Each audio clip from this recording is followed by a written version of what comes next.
Kaymakchalan, October 1916.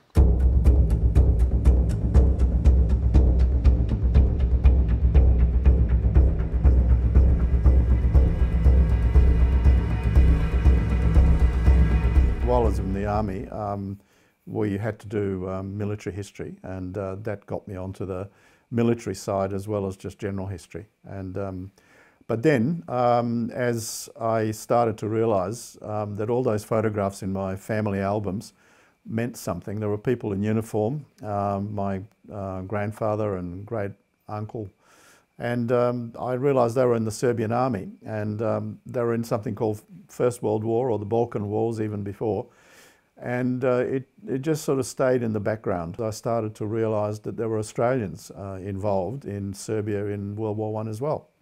And that started me on a fairly long journey of digging up interesting people who had served in Serbia or with the Serbs in World War I, which was almost totally unknown generally here in Australia. It's very, very close, Boyan. In fact, it's a week today when I fly out. I know, so, you're going ahead of me, aren't you? Yeah. I am. So I arrive a full day ahead of you. So I've got the luxury of perhaps having an extra night or so sleep ahead of you flying in.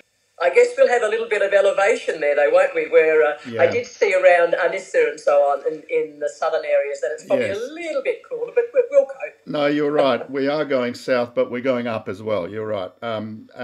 Yes, when we go to the battlefield of Dobropolje, which is the good field, that will be up in the hills, and it will be cooler. And Kaymakchalan's the same, can be pretty windy.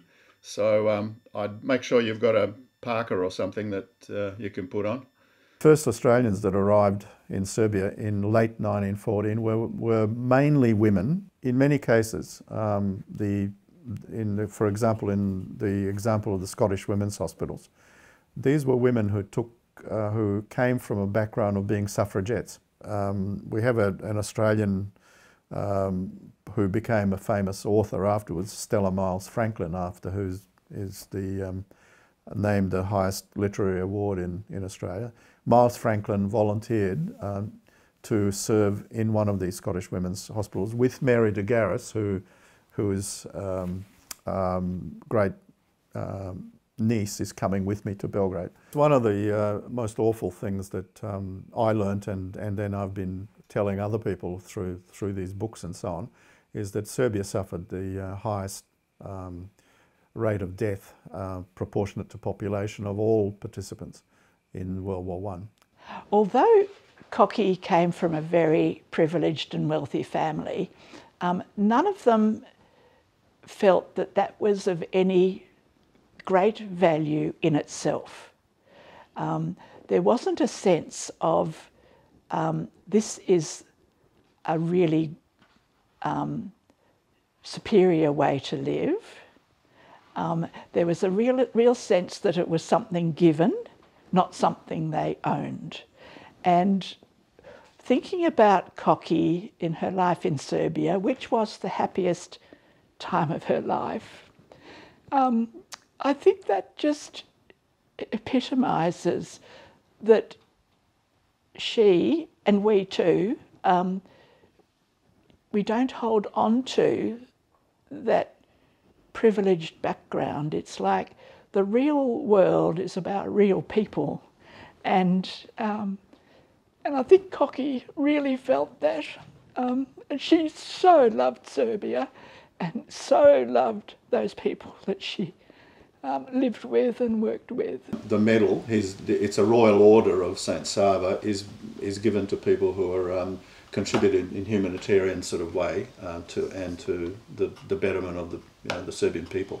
So here's a picture that was taken in the First World War. Yeah. And you can see the British Red Cross flag there. Yeah. So this was their accommodation, and this was another place where the patients were operated on. They had a third building as well called a Villa Avila. Yeah. And I've seen Villa Avila, I think. Well, it's in that. You've got it in that book, haven't you? We've got it in this book over and here. And here too. Because when I was there in 2009, I met Jelena Dimic, who wrote this book. Yeah. And so here are these two buildings again. Yeah, yeah. And I don't know how to pronounce them, boy, and those names. How do you pronounce them? That's Latibor, yeah. So and the one on top? is Shumadir, I think. I never saw these or took notice of them when I was there before, so I'm really looking forward to seeing what they look like now, because these were places that Ethel with her Red Cross unit were working from and living in. And, no, it's fantastic. I really look forward to seeing them. Yeah. And so lucky that they still exist. I think he was the love of her life. That was the feeling that was around in the family, and that both his family and her very conservative father were not in favour of the match becoming a marriage. And there was seen to be a sadness about her that both our father and his other sister Hazel would talk about, and it was just obviously somebody that she was deeply in love with. One of the, I think, beneficial aspects of this is that the way it has transformed the idea of what women could do in war. And this comes out by talking to descendants now as they are realising the depth of the service and the sacrifice that was involved. Kaymakchalan, October 1916. The snow falls harshly on their chilling limbs, that ere the passing of a few short hours pulsed full of eager life.